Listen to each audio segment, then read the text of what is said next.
Bayangkan Soeharto, Gus Dur, dan Marsinah berdiri sejajar dalam satu gelar, pahlawan nasional. Kedengarannya luar biasa, tapi juga mematik perdebatan besar. Ketiganya bukan sekedar tokoh sejarah, tapi simbol dari tiga perjuangan berbeda yang sama-sama membentuk wajah Indonesia. Partai Golkar lewat sekjennya Muhammad Sarmuji dengan lantang menyatakan bahwa ketiganya layak disebut pahlawan. Gus Dur, Pak Harto, dan Marsina, ketiganya punya jasa besar dari sisi masing-masing. Dan pernyataan itu bukan tanpa alasan. Marsinah adalah buruh perempuan di Sidoarjo yang berani menentang ketidakadilan upah pada tahun 1993. Keberaniannya berujung tragis, tapi kematiannya menjadi simbol perlawanan terhadap penindasan buruh. Ia bukan pejabat, namun perjuangannya membuka kesadaran bangsa tentang hak buruh dan kemanusiaan.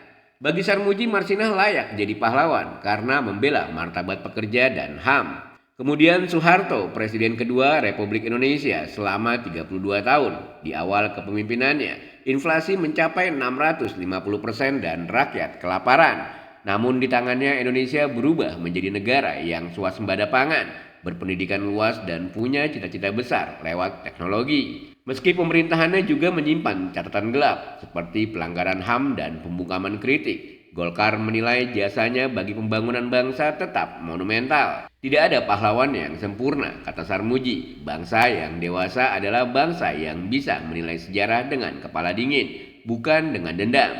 Lalu Gus Dur, Presiden keempat Republik Indonesia dan Bapak Pluralisme. Ia mencairkan sekat agama, suku, dan politik. Di masa kepemimpinannya, banyak kelompok minoritas direhabilitasi dan kebebasan sipil kembali tumbuh setelah lama terkekang. Gus Dur dikenang bukan hanya sebagai pemimpin politik tapi juga pemimpin moral, sosok yang menanamkan nilai kemanusiaan universal. Kini usulan agar ketiganya diberi gelar pahlawan nasional bukan sekedar opini politik. Menteri Sosial Saifullah Yusuf sudah menyerahkan 40 nama calon pahlawan nasional kepada Ketua Dewan Gelar dan Tanda Kehormatan Negara Fadlizon. Dan nama Soeharto, Gus Dur, serta Marsinah ada di dalamnya.